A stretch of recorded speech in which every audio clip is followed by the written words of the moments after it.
Kepada Bapak Agus Salim, Wakil Ketua DPRD Kabupaten Kota Bogor yang sudah hadir di Bank Sampah RW 12 Kelurahan Cibinong.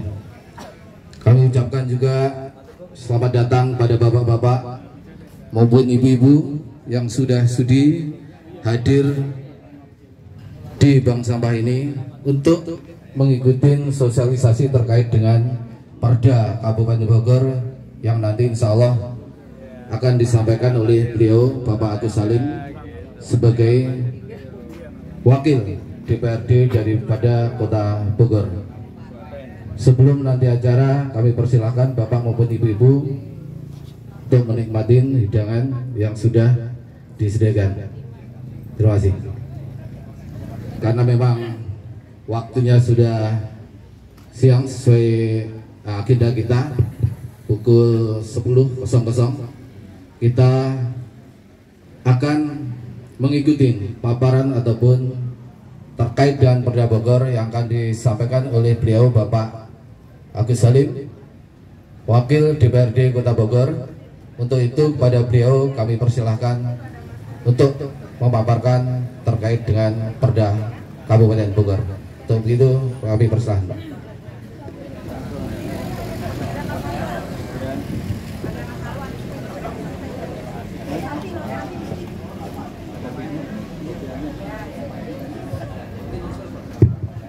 Bismillah. Saya ring. Ini dilepas ya kaki Langsung saja Pak, langsung. Ini kayak Rajaban Bu ya. Dikasih panggung. Suaranya habis karena Rajaban dulu. Bismillah. Assalamualaikum warahmatullahi wabarakatuh. Alhamdulillah, salatan wassalaman ala rasulillah wa ala alihi wa sahbihi wa mawalah, wa la hawla wa la quwata illa billah, wa ba'd. Ada yang lewat iklan, moga nggak ganggu konsentrasi. Enggak dulu.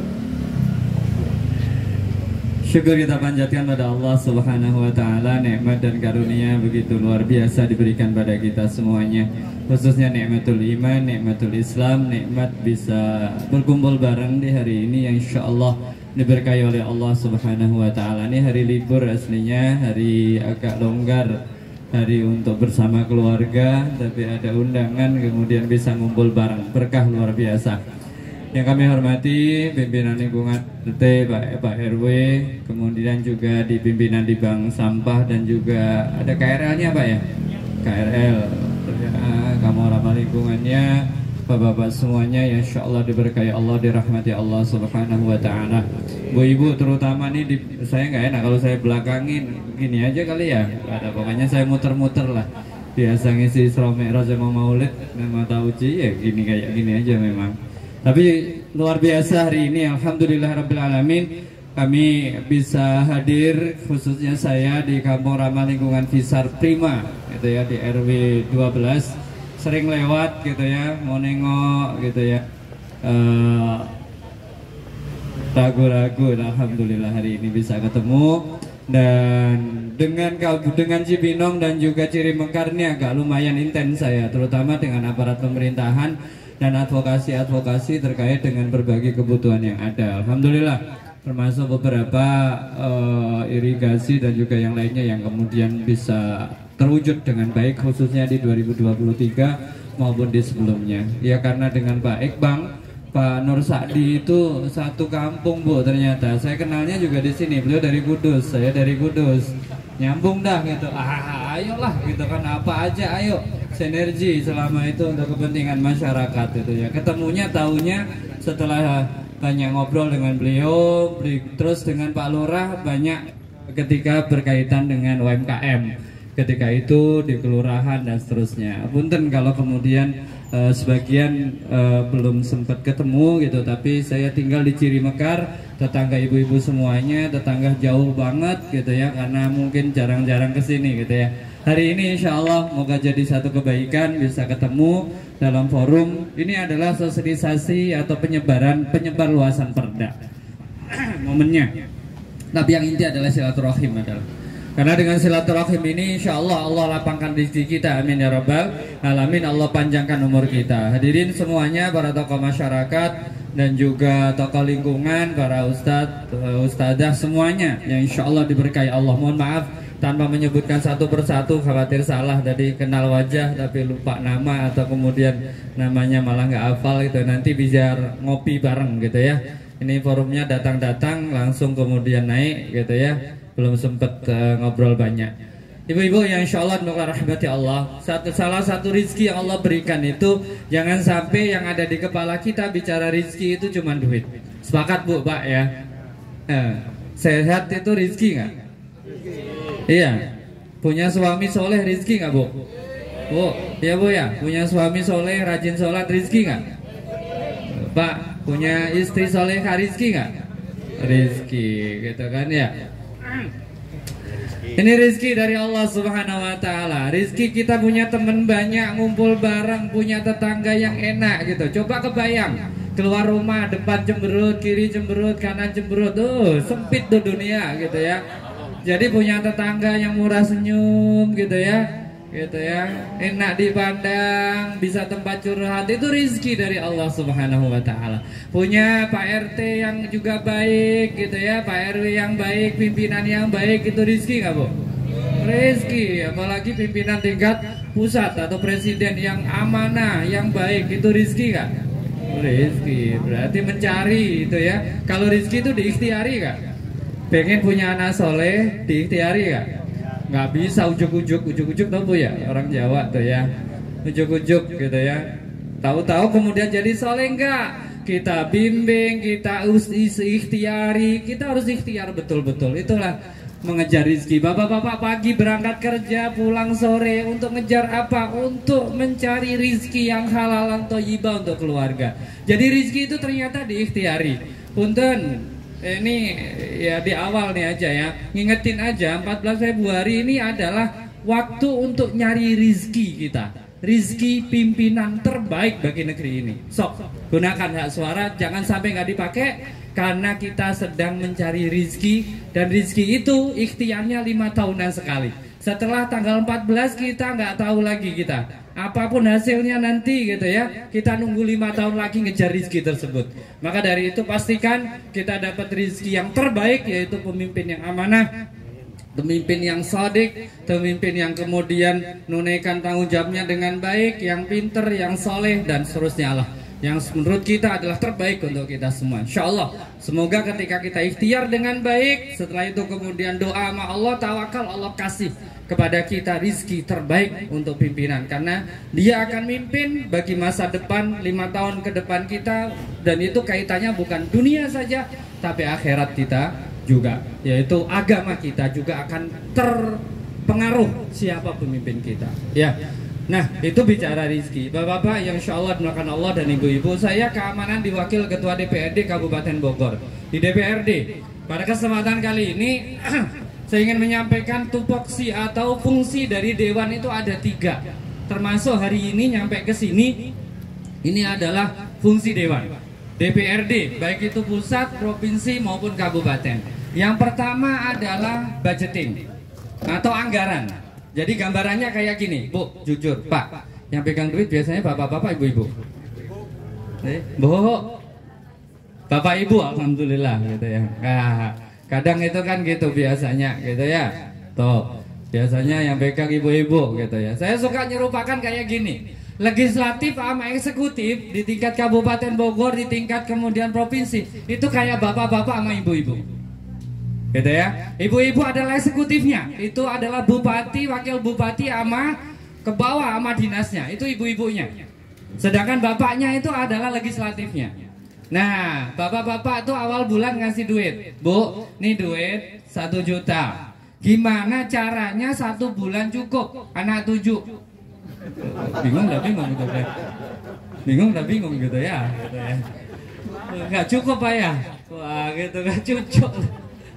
Ya udah deh dinaikkan, amin ya rabbal alamin, 2 juta gitu Bu ya. Gimana supaya cukup 1 bulan, anaknya 7 gitu, kebutuhannya ada listrik, ada bayar sekolah, ada berobat, untuk beli beras gitu. Anaknya pengennya macam-macam. Tiap hari pengen ketemunya ayam, kambing, sapi gitu. Kalau ketemu aja mah gampang Bu ya. Kalau ibu mah cerdas Pak. Bu pokoknya ayam hari ini gitu. Gampang, ibu mah beli ceker itu buat sop itu jadi gitu. Kan ayam juga gitu kan. Besok juga maunya apa gitu kan. Tuh. Temu tuh kulit sapi, ini kulit sapi juga gitu kan.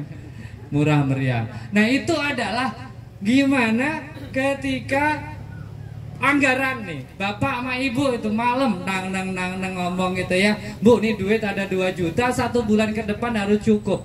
Kebutuhannya nih ada atap bocor, lampu mati, bayar SPP, bayar listrik, mana nih yang prioritas gitu loh. Nah disinilah kemudian antara ibu dan bapak, antara bupati dan dinasnya dengan anggota dewan ngumpul bareng bicarain mana yang prioritas. Bapak-bapaknya mulai ngusulin tuh ya, biasanya ada musrembang, ada aspirasi. Nah itu semua kemudian ditata tuh. Duitnya adanya segini, tuh ya. Duit adanya segini, ini prioritas nggak? Kadang bapaknya bilang prioritas, Bu. Selokan mampet, lampu mati, gitu kan. Ibunya, punten nih contoh aja gitu ya. Yang prioritas menurut ibu, enggak, ini untuk beli bedak pupur, kosmetik saya. Bisa jadi kayak gitu. Punten gitu ya. Kata ibu, enggak, untuk beli beras dulu Pak, lampu dulu, beras, lampu, beras, gitu kan. Nah disinilah kemudian hak budgeting itu ada, gitu ya. Kadang bisa klop, kalau hubungannya harmonis, nyaman, oke, usulan. Irigasi dari sini, kita lagi reses, kita lagi jalan-jalan, kita lagi nengok, serap aspirasi gitu ya, kunjungan gitu kan. Saya tuh alhamdulillah diuntungkan Bu, Pak, bersyukur sama Allah. Reses itu mestinya cuma 3 kali Pak anggota dewan. Nengokin konstituen itu cuma 3 kali setahun. Kebulu kering tuh konstituen. Iya. Tapi alhamdulillahnya saya tuh reses bisa sepekan berkali-kali. Kenapa? Karena saya masih ngisi taklim. Ini agak lama nih Pak ya. Saya nggak lama nggak masjid sana nih ya. Terakhir kayaknya pas banjir itu ya. Pas banjir terus ada beberapa agenda gitu ya. Itu kan nggak ke sana lagi, itu ada turap, ada beberapa yang sudah alhamdulillah jalan, alhamdulillah itu kan. Meskipun dari jauh saya ngobrolnya dengan Pak Kasih Bang, Pak butuh apa lagi nih, apa yang bisa diperjuangkan gitu kan. Kalau perumahan itu agak beda Pak, memang agak beda karena pakai dana kelurahan nggak bisa masuk, pakai dana desa nggak bisa masuk karena kelurahan itu jalurnya dinas DPKPP gitu kan, agak beda gitu loh. Makanya kalau sebelum serah terima agak repot. Nah itu nanti kalau ada faktornya bab musibah apa, itu kondisi tertentu. Nah sama itu begitu usulan-usulan masuk kita perjuangkan di legislatif, itulah kami punya hak budgeting, hak anggaran. Ini tolong, ini prioritas, ini prioritas. Bisa jadi kondisi keuangan yang nggak cukup, akhirnya yang ini dulu, yang ini dulu. Angka di Kabupaten Bogor APBD-nya adalah 10 triliun.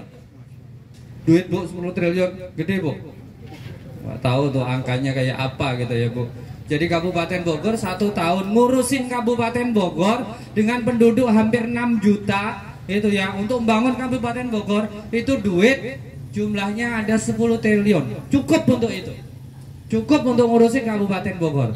Nah kenapa saya tadi tuh Bu Pak 14 Februari kenapa kemudian harus benar-benar milih pemimpin yang benar-benar. Kenapa? Ini nggak kampanye tuh, karena DPRD acaranya nggak boleh kampanye katanya, nggak boleh kampanye katanya. Saya nggak kampanye ini gitu, cuman beritahu aja bahwa duit 10T itu bisa untuk ngurusin Kabupaten Bogor 1 tahun. Nah pemimpin yang akan kita pilih nanti di 14 Februari namanya presiden, itu kita akan amanain duit rakyat sejumlah 3.300 triliun Bu, 3.300 triliun. Jadi saya cuma ingin gambarkan 10 triliun bisa ngurusin Kabupaten Bogor selama 1 tahun. Presiden nih, kita akan kasih nih, presidennya harus pinter, harus amanah, harus betul-betul, karena kita akan kasih duit tuh. Duit siapa? Duit rakyat. 3.300 triliun. Itu setahun. Pemilunya 5 tahun sekali. Berarti 3.300 triliun kali 5. Berarti presiden ini yang kita pilih, kita akan percaya duit 3.300 triliun kali 5, 16.500 triliun Pak. Itu akan diatur dia. Dia baik maka kita akan kerasa kebaikannya. Dia nggak amanah kita juga akan kena dampaknya. Balik, ke tupoksi dewan tadi. Ya, kalau pusat bandingannya DPR RI, kalau kabupaten berarti DPRD kita nih, DPRD tingkat kabupaten dengan dinasnya yang ada. Ini hak budgeting. Nah, kita ngusulkan ini, kok nggak bisa, nggak tembus kadang. Dan disitulah kadang prioritas sudah kita usulkan ada, kadang Allah kalau itu politis itu faktor-faktor itu juga kadang gitu loh. Ya, itulah perjuangan. Duit nggak dipegang kami, duitnya ada di dinas. Tadi makanya saya coba permisalan gitu. Duitnya ada di ibu, udah dipegang ibu, serahin ke ibu, Bu, tolong atur, gitu kan ya. Bapaknya baru ngusulin, Bu, lampu mati, Bu. Oh iya, gitu kan. Dan bapak sih ada pegang duit bapak gitu ya. Ada Pak ya? Duit bapak biasanya di sini nih, nyelepet sini nih. Dia pakai peci, Bu. Nanti pula-pula dicari pecinya tuh ya. Ada jelepet di sini enggak gitu katanya. Ya. Nah, itu apa budgeting. Yang kedua, buat aturan. Perda. Buat aturan, ngumpul bareng antara kita DPRD dengan eksekutif, buat aturan main. Gimana di Kabupaten Bogor? Aturan atau perda, ada perbub, ada perda, perbub. Kalau perbub itu bupati. Kalau perda kesepakatan bersama. Kalau itu bagus, kita gimana perjuangkan agar kemudian perda itu betul-betul terwujud dan manfaat untuk masyarakat. Tapi kalau itu ada perda itu kira-kira merugikan masyarakat, ya kita tahan. Nggak boleh, jangan sampai langsung. Tuh, itu fungsinya, fungsi legislasi atau membuat aturan. Kayak gini nih.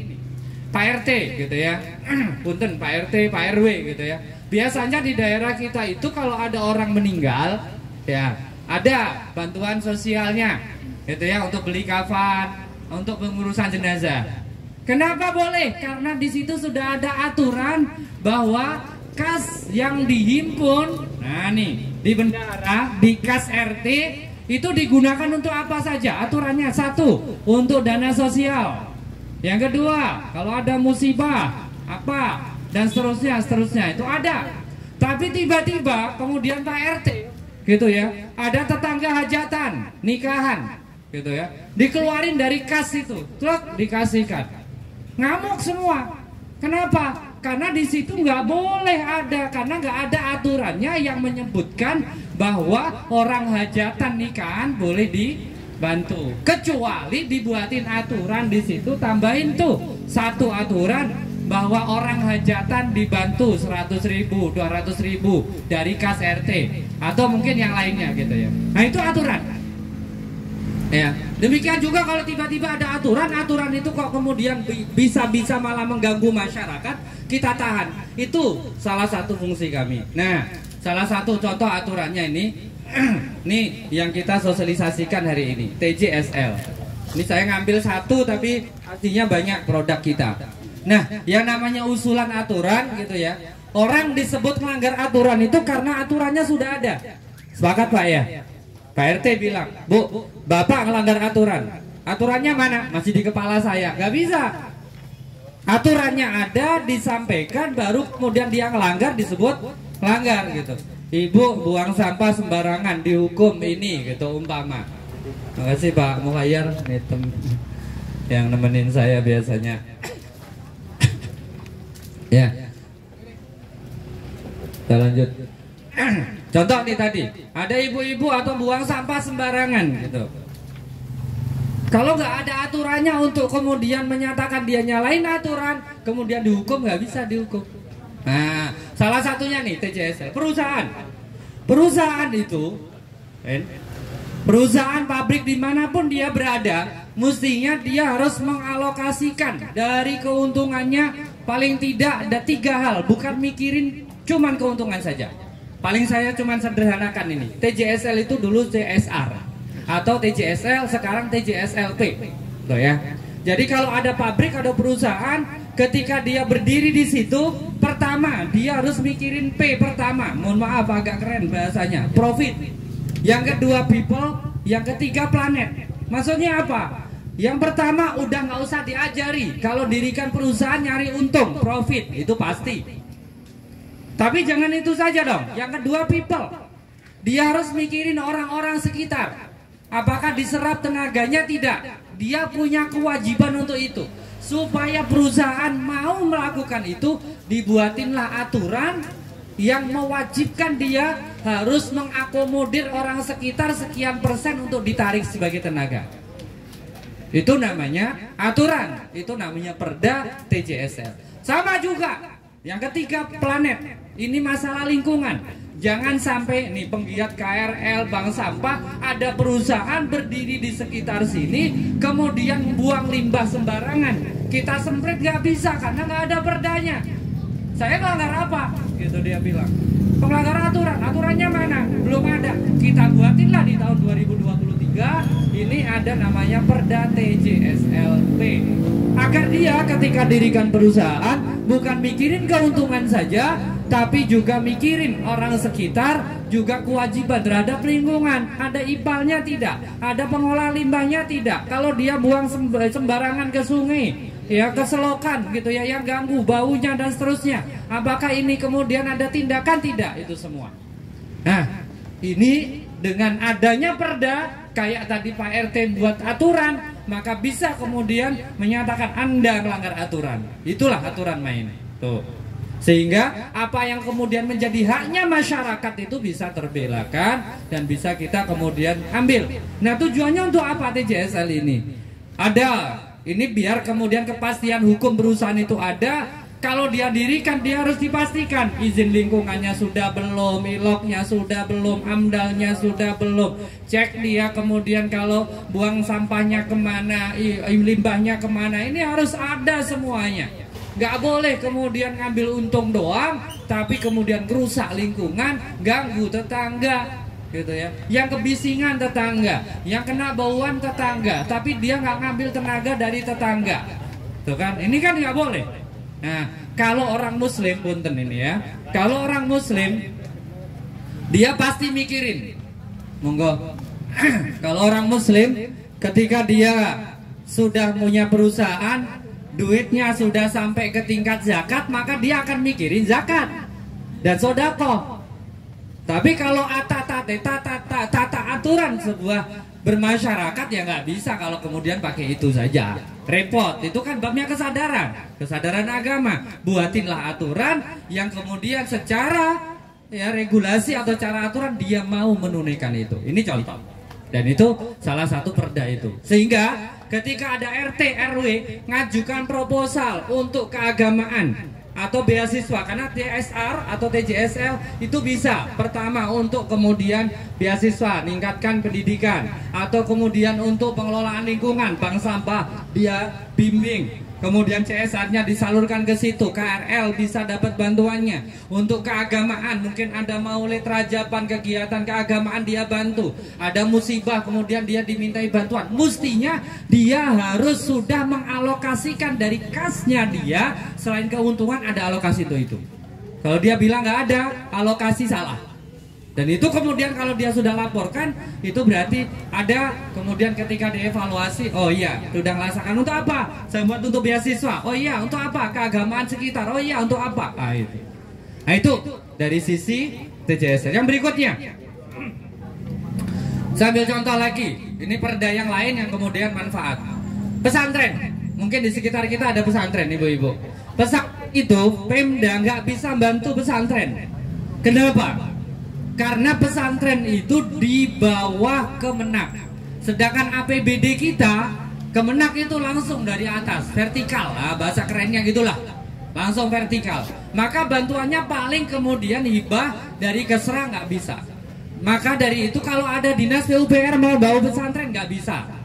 Ada kemudian dinas perikanan mau bantu pesantren nggak bisa.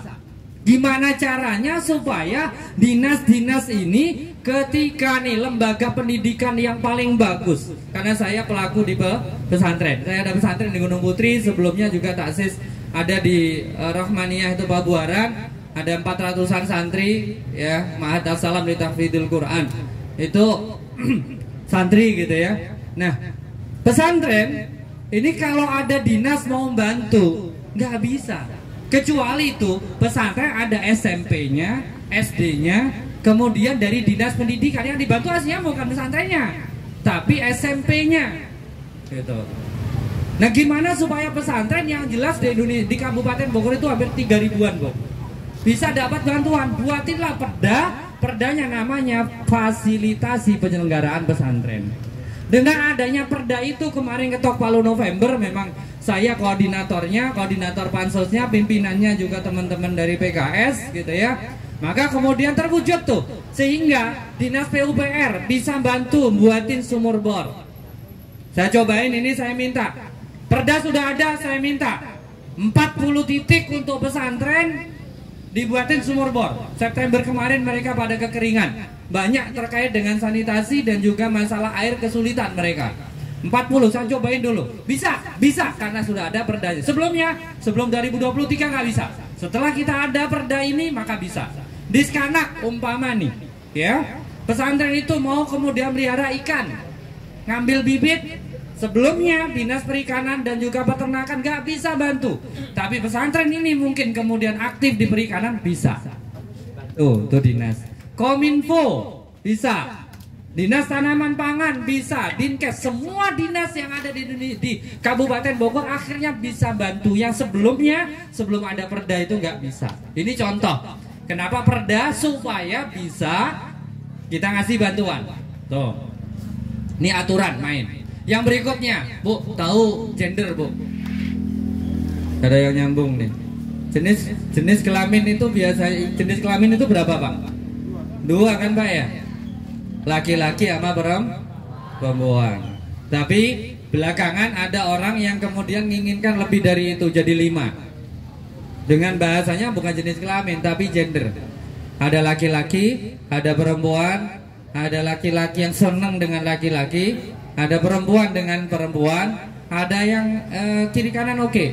Gitu ya. Jadi laki-laki, perempuan, gay, lesbi, dan transgender. Punten. Ini 2021 nyaris, Bu. Ini saya cuma ngambil contoh gimana perda kalau itu berbahaya, tugasnya harus ditahan, bahkan dibatalkan. Itu sudah masuk raperda namanya pengarus utamaan gender. Usulan dari sebelah, kutip. Nggak tanggung-tanggung, pembiayaannya udah ada semua. Karena presentasi awalnya beda dengan isinya. Begitu masuk draft, gitu ya. Saya lihat itu kan masih di draftnya naskah akademik, la haula wala quwata illa billah. Ini kalau sampai lolos gitu kan, sampai masuk pansus, apalagi jadi perda, bahaya luar biasa. Karena begitu kriteria mulai gender itu 5 itu, waduh, jenis kelamin dengan perda ini jadi nambah nih, saya bilang. Nggak ada perda saja, pelaku ini ada, nyata, gitu ya, merusak. Saya sering komunikasi dengan Dr. Fitri yang ada di Puskesmas Cirimekar, Cibinong. Kenal, Bu ya? Nah, itu sering sharing itu kan. Beliau sering dapat konsultasi terkait orang-orang yang kayak gini. Saya coba share, oh ya Allah, ternyata banyak ya. Ada yang seperti itu. Tanpa adanya perda udah ada gitu. Kebayang kalau itu sampai ada. Alhamdulillah itu kemudian saya tahu itu, saya lobby itu semua pimpinan sepakat ya. Kita drop. Akhirnya bagi tugas semua fraksi kita lobby agar sepakat untuk tidak meloloskannya di tingkat kabupaten. Enggak kabupaten. Sampai kemudian punten yang non muslim saya bilangin, pengen Pak. Jadi saya bukan bicara terkait agama ya Pak. Pengen anaknya laki dengan laki, perempuan dengan perempuan. Ya enggak lah Pak Kiai, ngomong ke saya. Udah sepakat ya, kita drop ya. Masuk paripurna, tuh raperda, rancangan perda itu kita drop, kita batalkan, tidak boleh lagi masuk pansus. Alhamdulillah selamat. Ini sebagai contoh bahwa kalau itu kemudian dibiarkan, jadinya masalah untuk masyarakat. Kalau yang manfaat kita harus loloskan, bahkan kita buatkan supaya contoh pesantren tadi dapat bantuan. Ada satu lagi, dinia takmiliyah. Perda dinia takmiliyah kalau ada dinia itu ya, itu legal formalnya bisa dipayungin, bahkan guru-gurunya bisa kemudian dikasih kesejahteraan. Aturannya sudah kita buat, cuman ada masalahnya perbuknya belum ada. Itu 2017 ketua pansusnya juga Pak Wasto PKS gitu ya, koordinatornya juga gitu ya, tapi sampai sekarang belum bisa digunakan dengan baik. Tapi kalau umpama kemudian dengan APBD kita tinggal siapa? Ini kembali kepada siapa, Pak? Siapa yang jalanin? Nah, itu ya. Siapa yang jalanin? Kalau orangnya mau menggunakan itu, maka jadi kesejahteraan dan perhatian kita kepada dunia takmiliyah terhadap pesantren. Karena aturannya sudah dibuat. Gitu kan? Duitnya mampu, maka kita berikan sekuat kemampuan. Nah, disitulah mungkin gambaran dari perda itu. Yang berikutnya, fungsi yang berikutnya itu adalah fungsi pengawasan. Pengawasan kadadikan pertama penganggaran, yang kedua pembuatan aturan atau perda, yang ketiga pengawasan. Nah, di sisi pengawasan ini kalau sudah direncanakan kemudian dilaksanakan, kita punya tugas juga ngecek ini sudah bagus atau belum, gitu kan? Tapi kita nggak bisa nindak karena kita bukan PPK, bukan bola KPK, bukan inspektorat. Tapi kita buat rekomendasi. Ini jalan dibangun dengan angka sekian, kita sudah anggarkan di tahun sebelumnya, pelaksanaannya di tahun ini. Kalau ada yang nggak bagus, gitu ya, kita sampaikan. Rekomendasi, tolong dicek. Ya, itu contohnya. Contoh kemarin, saya advokasi di Pondok Rajek ya. Pondok Rajek itu 1,6 kalau nggak salah itu. Ex TPU itu mental bolak-balik. Sampai 2023 alhamdulillah, itu pun sampai gagal tender. Saya juga nggak tahu siapa tendernya, sampai saya menjelang Oktober itu kalau sampai gagal lagi awas, berarti kalian ada yang nggak beres. Saya nggak mau tahu siapa pihak ketiga, juga saya nggak peduli. Tapi kalau sampai ini sudah kami anggarkan dari Ketok Palu 2022, tinggal laksanakan, tender 2 kali gagal sampai ketiga, berarti ada yang masalah di kalian, saya bilang. Alhamdulillah jalan gitu ya, terwujud. Kemarin saya tengokin ke sana, di sambungan-sambungan itu ternyata ada air yang lewat sehingga akan kemudian cepat rusak itu. Kita sampaikan, oh, yang cornya bagus, ini bagus, ini masih, ini ada yang nggak beres, tolong ini segera diberesin. Kalau enggak, dalam hitungan berapa 2-3 pekan sampai 1 bulan ini juga akan rusak karena musuhnya aspal itu air gitu loh. Ternyata ada mata air itu nggak ditanggulangi dengan baik, akhirnya ngalir langsung ke sambungan antara cor dengan aspal, dan itu akan dilewati nggak rusak. Mau kayak apapun itu pasti akan cepat rusak. Nah, itu pengawasan seperti itu. Hari ini insya Allah merahmati Allah, ini sekedar mungkin pengantar. Yang ini adalah saya bisa silaturahim hari ini. Anggap aja ini kayak serap aspirasi, nggak mau curhat atau apapun mau disampaikan. Tapi memang ini bagian dari tugas karena reses juga cuma terbatas. Dan saya bisa reses, alhamdulillah, kalau ada maulid, rajaban, ngisi taklim, ngeriung bareng, akhirnya habis ngisi taklim sarapan bareng, habis kemudian ngisi Isra Mi'raj itu kan ngobrol bareng. Disitulah banyak hal yang bisa saya serap, termasuk hari ini bisa silaturahim, ketemu ibu-ibu, bapak-bapak semuanya. Moga kemudian bisa dapat hal-hal yang bisa kami sampaikan. Hari ini ya, sampai tanggal 12 adalah jatah kami untuk memasukkan berbagai usulan. Batasnya tanggal 12 untuk kemudian entry, kemudian revisinya sampai tanggal 20. Jadi kalau ada hal-hal yang mungkin diusulkan dan memang menjadi wewenang dan tanggung jawab kami untuk bisa kami usulkan, saatnya sekarang. Makanya saya udah sekarang kita coba gitu ya, sosialisasi perda ya, kayak anggap aja kayak reses juga Bu. Kalau nungguin reses nggak selesai sampai kapan nggak dapat Bu, karena reses cuma 3 kali gitu ya, itu juga kadang ngumpul di kecamatan nggak bisa turun lagi. Nah itu, nah ini mumpung belum tanggal 12, tanggal Senin itu ya, mangga kalau ada usulan apapun ya, ada terkait bank sampah, terkait dengan KRL, terkait dengan lingkungan, terkait dengan fasos gitu ya. Nah terakhir nih, ini Visar ini serah terima ya, atau udah serah terima Pak? Sebagian ya? Udah, sebagian udah serah terima Pak ya, Visar itu. Ini ada yang masih pembangunan, itu terutama yang sana gitu ya, sehingga pembangunan kemarin kan bisa dilaksanakan. Oh iya, alhamdulillah. Makanya kemarin bisa masuk Pak ya beberapa anggaran. Jadi salah satu kendala mungkin sebagai informasi tambahan tadi yang saya sampaikan. Jadi tiap desa ada namanya bantuan keuangan desa, suka disingkat Samisadi, 1M. Kelurahan ini dananya dari jalur kecamatan. Biasanya nanti masuknya Musrembang, kemudian ada jalan-jalan lingkungan. Itu dana kelurahan 800-an. Itu ya. Karena total di Cibinong itu cuman 55M. dibagi 13 kelurahan saja itu belum ini itu dan seterusnya habis. Ya. Nah untuk perumahan itu tidak bisa pakai dana desa, tidak pula pakai dana kelurahan, tapi pakai teknokratik jalurnya dinas perumahan dan pemukiman DPKPP.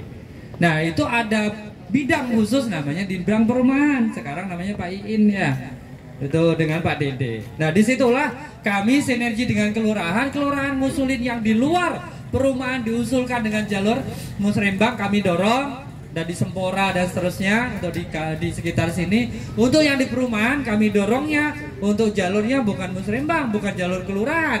Datanya bisa jadi masuk ke kelurahan tapi kami ambil. Nggak mungkin lewat kelurahan nggak bisa Bang apa nanti. Jadi ujung-ujungnya pasti akan ke dinas, ke KB, ke bagian itu atau ke kabak perumahan gitu ya. Tuh bidang perumahan. Nah disitulah baru mulai dari dicek sarana prasarana, fasum-fasumnya sudah serah belum? Kalau belum serah terima, ini kejadian. Jadi saya masuk ke DPRD perumahan yang di situ saya majelis taklim, terus terang saya dulukan. Ada 13 perumahan di Cibinong dan sekitarnya itu kemudian karena belum serah terima, itu ada yang 20 tahun, ada 30 tahun, itu kayak dianaktirikan terus terang. Karena pembangunan apapun nggak bisa masuk. Nggak bisa. Ciriung Cemerlang, Widyatama, ya, kemudian juga Dian Asri, itu udah 30 tahun Pak. Maka supaya bisa masuk gimana? Serah terima. Akhirnya dengan Perbub nomor 100 tahun 2021 bisa tuh Pemda akhirnya ngambil sepihak, kemudian terjadi pengambilan bahwa itu sudah milik Pemda. Baru tahun 2023 nih pembangunan bisa masuk. Fasum-fasos diterimakan akhir 2022 baru bisa masuk tuh. Ciriung Cemerlang masuk, Dian Asri masuk, Widyatama masuk, Puri 2 masuk, Puri 1 masuk gitu ya. Termasuk juga Visar, karena Visar udah serah terima nggak ada masalah. Yang belum itu kita dorong untuk itu. Jadi ada beberapa yang masih belum kita proses untuk kemudian diserah terimakan. Itu saja mungkin sebagai yang bisa saya sampaikan hari ini, moga bermanfaat. Mangga dilanjut dengan berbagai mungkin ada usulan atau mungkin nggak apa-apa ikan masukan atau apapun aja silakan dari ibu-ibu semuanya. Mangga, yang penting hari ini alhamdulillah saya bisa ketemu, bisa silaturahim ya dengan ibu-ibu semua dan bapak-bapak semuanya. Moga pertemuan ini jadi keberkahan untuk semua. Jazakumullah khairan katsira, barakallahu lakum jami'a. Mangga dilanjut, kalau ada usulan atau apapun saya kembalikan ke beliau, dipandu oleh beliau. Walafu minkum, assalamualaikum warahmatullahi wabarakatuh. Waalaikumsalam warahmatullahi wabarakatuh. Oke, terima kasih Pak Agus Salim yang sudah memaparkan terkait dengan Perda Kabupaten Bogor. Tentu semua yang sudah dipaparkan di beliau mudah-mudahan bisa kita tangkap dan kita mengerti terkait dengan peraturan maupun bantuan-bantuan yang sudah direalisasikan di desa-desa maupun di lingkungan RW 12 khususnya. Untuk itu kepada bapak-bapak maupun ibu-ibu kami persilahkan kalau ada unek-unek terkait dengan perda maupun terkait dengan keinginan untuk bantuan biar masuk ke lingkungan RW 12 maupun yang lainnya, kami persilahkan untuk memberikan usulan ataupun mengajukan pertanyaan pada beliau Bapak Agus Salim sebagai wakil daripada DPRD Kota Bogor, Kabupaten Bogor. Izin Pak Agus Salim, mungkin saya ingin memberikan usulan. Yang pertama terkait dengan adanya bank sampah di lingkungan RW 12 Pak. Ini yang sudah berdiri mulai bulan Mei tahun 2017. Nah untuk itu kita sudah mampu untuk membantu terhadap lingkungan Pak, khususnya untuk sampah non organik yang sudah bisa kita pilah ataupun kita fungsikan. Kurang lebih per bulan kita bisa membantu untuk lingkungan maupun kebersihan, dinas kebersihan, sampah kurang lebih 4-5 ton Pak. Jadi artinya di situ sudah ada efisiensi untuk pengangkutan sampah. Nah ini juga bermanfaat terhadap lingkungan di RW 12. Namun demikian Pak, kita sementara ini hanya mampu menyediakan gedung yang untuk menampung sampah-sampah yang kita kelola setiap 2 minggu sekali. Untuk itu Pak, kami mohon kiranya Bapak sebagai wakil daripada Dewan Kabupaten Bogor untuk mengusahakan atau memberikan bantuan terkait dengan peralatan ataupun yang bisa mendorong ataupun membantu di dalam kelancaran sebagai bank sampah yang tentunya membangun di membantu khususnya dinas kebersihan ataupun lingkungan di Kabupaten Bogor. Kita peralatan belum mempunyai Pak, kemudian alat administrasi baik laptop maupun peralatan yang lain juga belum ada. Kami mohon untuk Bapak bisa membuka atau bahkan memberikan bantuan terhadap bank sampah. Itu yang pertama Pak. Kemudian yang kedua Pak, terkait dengan jalan Pak, ini kita masih terputus Pak untuk jalan yang menuju ke ke RT 08 Pak. Kurang lebih ini 100 meter belum dicor Pak, karena di lingkungan RW 12 untuk warga sebenarnya sudah banyak ikut andil untuk pengecoran di lingkungan. Namun ini masih ada tersisa yang belum kita cor kurang lebih 100 meter. Kemudian yang terakhir Pak, satu lagi Pak, ini memang di luar area RW 12 tapi ini sangat berdampak terhadap warga RW 12, khususnya jalan yang di depan ITC Pak. Itu yang hancur dan rusak setiap musim hujan, dan ini memakan waktu untuk bekerja itu kurang lebih 1 jam sampai setengah jam Pak, karena ada antrian yang tidak terselesaikan di situ. Mungkin itu Pak Agus Salim, kiranya saya cukupkan untuk pertanyaan. Terima kasih. Ya. Ada yang lain? Sambil nunggu yang lain satu. Lama nggak? Silakan.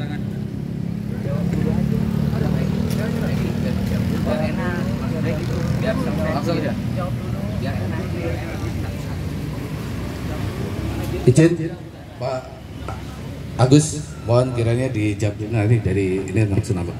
Oh ya, siap. Untuk yang terkait usulan, saya cukup intent dengan DLH.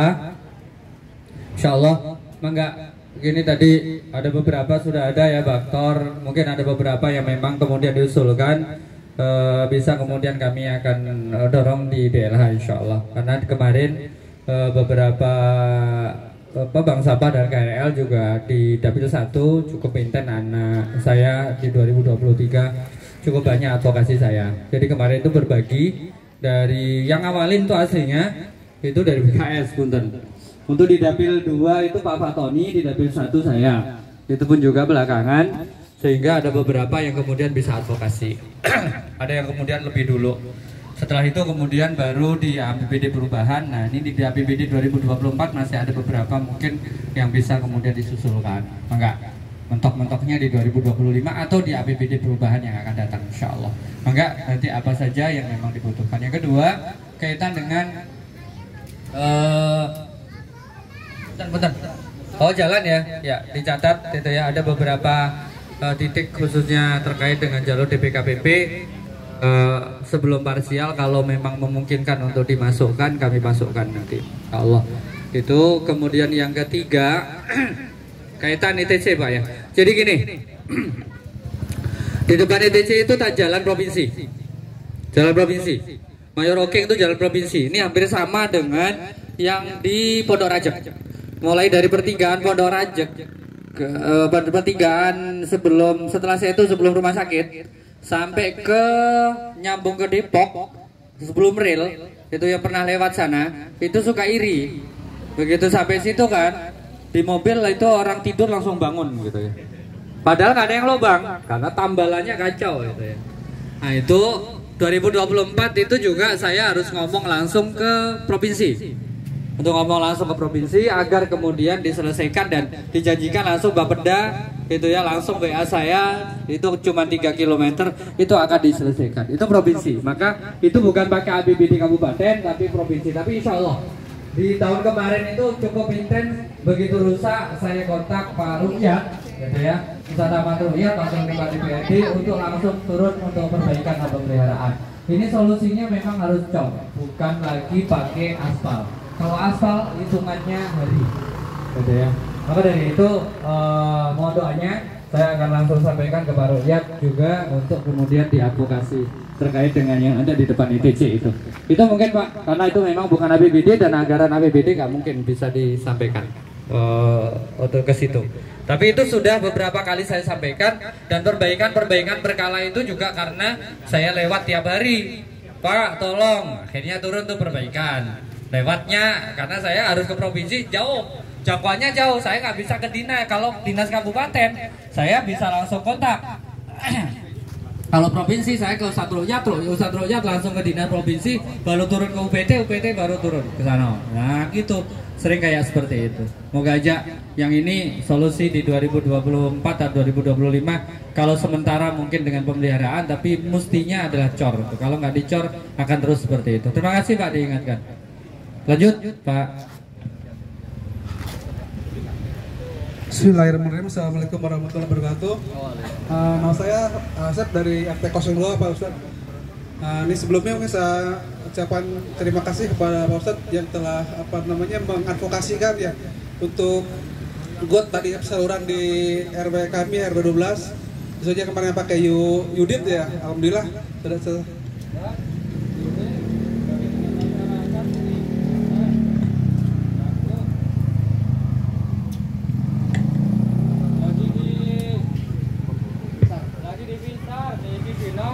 Banyak keluhan masyarakat ini khususnya di jalan depannya ITC itu kan jalan layang oke kan miliknya provinsi kan.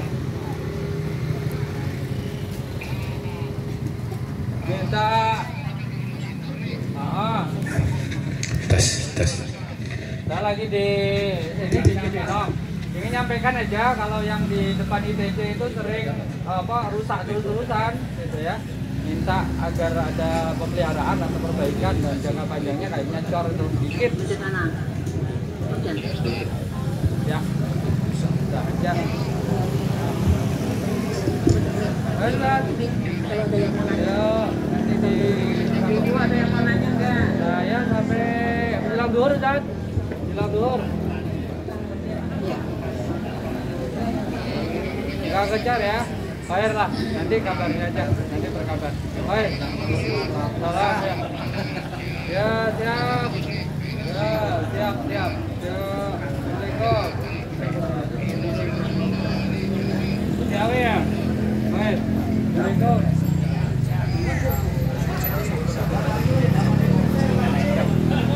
Terima kasih Pak Ustadz. Iya, saya langsung kontak Pak Ruyat, Wakil Ketua DPRD Provinsi Jawa Barat, gitu ya. Yang dulu advokasi alun-alun Cirimekar bagus Bu. Nah, tuh.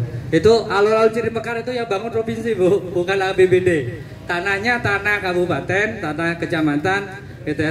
Tanahnya miliknya Pemda, tapi yang bangun anggaran dari provinsi, dari advokasinya Pak Ruyat juga. Nah makanya yang resmiin ketika itu adalah Ridwan Kamil dan tim dari provinsi, gitu, anggota dewan kita. Makanya sama itu kayak gitu, itu miliknya provinsi. Setelah jadi dirawatinnya yang rawatin dinas DPKPP kayak gitu. Nah jalan ini barusan saya kontak, saat tolong saya bilang siap itu katanya beliau. Nanti diingatkan lagi moga aja. Jazakumullah itu aja. Lanjut. Pak RT ya sekarang ya? Iya. Pak itu ganti asisten RT Pak. Nah dari awal Pak Ustadz mungkin saya sebagai selaku warga RT 02, alhamdulillah kemarin telah mendapatkan bantuan berupa saluran drainase Yudit ya. Terima kasih atas advokasinya dari Pak Ustadz. Mudah-mudahan berkah ya di lingkungan kita. Kemudian juga kebetulan lingkungan kami juga di pinggir bantar kali Pak Ustadz ya. Kita alhamdulillah udah beberapa periode dapat bantuan karena mungkin kalinya tuh cukup besar Pak, kalau hujan besar ya. Sepertinya untuk tanggul masih kurang, terlalu banyak yang belum ditanggul. Oleh karena itu mungkin saya selaku keluarga minta bantuannya untuk advokasi tanggul Pak Ustadz ya, tanggul sepanjang Cikeas yang belum belum turap itu. Terima kasih. Turap. Terima kasih. Non Ustadz. itu non BPKBB itu kemungkinannya. Iya, pompanya ya.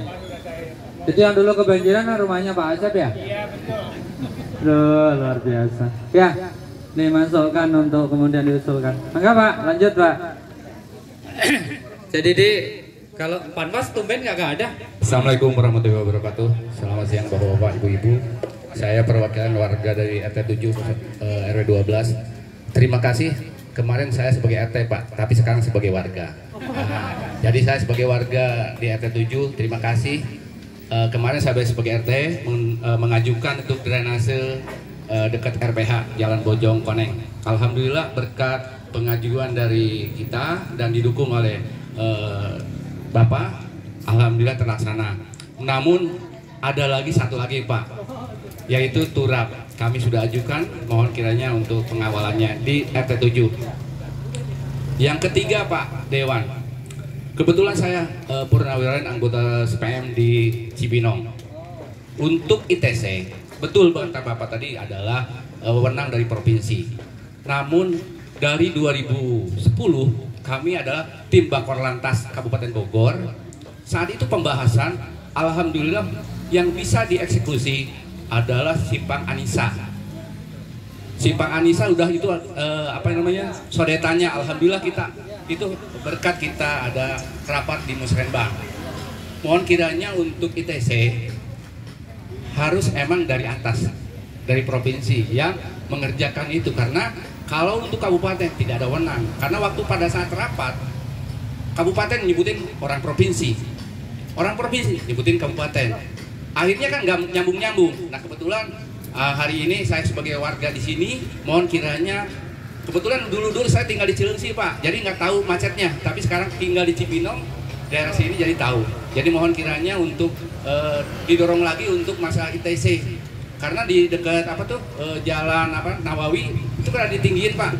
Berarti kan proyek itu dari provinsi yang gorong-gorong ditinggiin. Alhamdulillah lancar di sana. Cuman di ITC sampai sekarang tidak ada tindak lanjutnya. Paling tampil hari ini kata bapak-bapak di sini yang booming, paling besoknya udah hancur lagi karena tampilannya nggak bagus kayaknya. Itu aja, terima kasih. Wassalamualaikum warahmatullahi wabarakatuh. Waalaikumsalam warahmatullahi wabarakatuh. Terima kasih Pak, diingatkan, menguatkan tadi. Iya, mulai dari Trijayaban itu kita advokasi sampai ke ujungnya karena masih jalan kabupaten, ya kan? Dari mulai Trijayaban itu lepas dari Bekang itu ya pertigaan sampai kemudian ke Serena itu masih jalan kabupaten sampai ujungnya kan. Nah itu bisa kita advokasi. Jadi itu 2022 tuh. Nah begitu masuk ke Jalan Mayor Oking. Nah ini benar-benar. Makasih Pak. Nanti kita coba bangun komunikasi. Makanya tadi saya langsung kontak Pak Ruhyat, Wakil Ketua DPRD Kabupaten Bogor, Wakil Ketua DPRD Provinsi Jawa Barat dari PKS yang diutus di Jawa Barat. Wakil 1 beliau. Mangga Ibu, mangga Bu. Assalamualaikum warahmatullahi wabarakatuh. Perkenalkan, nama saya Dia Asyawati. Pada kesempatan ini saya ingin mewakili ibu-ibu ya Pak ya, karena pada saya ingin bertanya juga, ini ada kaitannya nggak dengan pengendalian harga pasar? Oh. Ya. Dikarenakan saya beberapa hari ini kan saya selaku pelaku usaha. Jadi memang masalah harga beras itu sangat ini Pak, tingginya tuh bukan lagi naik, jadi berubah harga. Jadi adakah kaitannya dengan fungsi pengawasan dari DPRD? Mohon ya itu di follow up untuk Pak. Terima kasih. Terima kasih Bu. Memang ini bukan wewenang di tingkat kabupaten, tapi ini semoga aja harapan kita gitu ya Bu ya, harapan kita gitu ya, dengan pemimpin yang baru gitu nanti gitu ya, dengan hasil pemilu yang akan datang ada banyak perubahan. Ya, amin ya robbal alamin. Mosok nggak ada perubahan gitu ya. Kalau nggak ada perubahan mah nggak cocok dengan sunnatullah gitu ya. Kalau hari ini sama dengan yang kemarin, apalagi lebih jelek dari yang kemarin, mah nggak boleh. Maka kita berharap ada satu perubahan, diantaranya permasalahan itu. Jadi gini, secara regulasi itu ada aslinya. Tinggal siapa yang mau menjalankan. Semoga aja gitu ya, dengan regulasi yang ada dijalankan orang yang baik itu bisa kemudian menjadi baik. Saya sedikit buat gambaran aja. Kenapa kemudian contoh nih terkait dengan undang-undang terkait perpindahan IKN PKS, karena saya dari PKS satu-satunya nggak setuju. PKS kalau nggak setuju itu bukan asal. Ini karena ini sosialisasi perda, ya kaitan dengan itu juga. PKS kalau kemudian nggak setuju cipta kerja atau omnibus law bukan tanpa kajian. Kajian kami luar biasa, bahkan sampai ke tingkat kami di tingkat kabupaten diberikan kajian online ketika itu. Demikian juga tadi, kenapa kami kemudian getol terkait pengutamaan gender kami tolak? Karena di pusat yang nolak adalah PKS, undang-undang pengaruh utamaan gender. Kami sodorin undang-undang ketahanan keluarga, yang itu lebih cocok mestinya. Kalau itu sampai ada, luar biasa. Nah itu salah satu contoh. Nah, undang-undang itu kalau sampai perpindahan, gambarannya kayak gini, Bu. Ibu-ibu kalau pindahan rumah butuh banyak duit nggak? Kalau rumahnya juga belum jadi, nah, mau pindahan rumahnya belum jadi, gaji suami nggak nambah. Kira-kira pindahan pakai duit siapa? Kalau nggak duit jual beli berasnya kepake, bayar listrik kepake, atau utang, kan gitu. Logika sederhananya gitu aja. Saya buat logika sederhana. Kenapa kita nggak setuju? Nanti dulu, gitu kan. Yang nikmati siapa kalau pindahan? Atas saja pegawai. Padahal masih bisa bertahan dulu. Kenapa duit 400 triliun nggak kemudian digunakan untuk yang lain dulu? Nonsen kalau ada investor. 2023 saya ngerasakan, kami di DPRD ngerasakan 300 triliun udah kepake di 2023. Ada investor nggak ada? Pak, ini masalah kebijakan. Sekaligus ini adalah pusat dan memang babnya kebijakan. Biasanya dana transfer, gitu kan, transfer belanja. Sekarang dibalik, rembes. Akhirnya serapannya rendah, silpa. Mohon maaf terkait anggaran ya agak bahasanya. Ada sisa lah duit. Duitnya untuk apa? Yang lakukan ini untuk gimana? Ini kebijakan baru dari sana. Sehingga kagak serap, mestinya ada transfer sekian, sehingga nggak banyak. Buat apa? Buat ke sana. Ini yang nggak beres. Kenapa kemudian kita nggak setuju? Nah, kenapa itu kemudian ya dana 400 triliun dari 3.300 ke belakangan kan malah naik lebih dari itu. Itu bisa untuk subsidi BPJS, bisa subsidi beras, subsidi ini, BBM dan seterusnya, daripada untuk pindahan duluan. Yang dapat untung siapa? Gitu kan? Yang bangun rumah sama yang bantu pindahan rumah kan gitu. Logikanya gambarannya saya sederhana aja kayak gitu aja Pak. Gitu loh.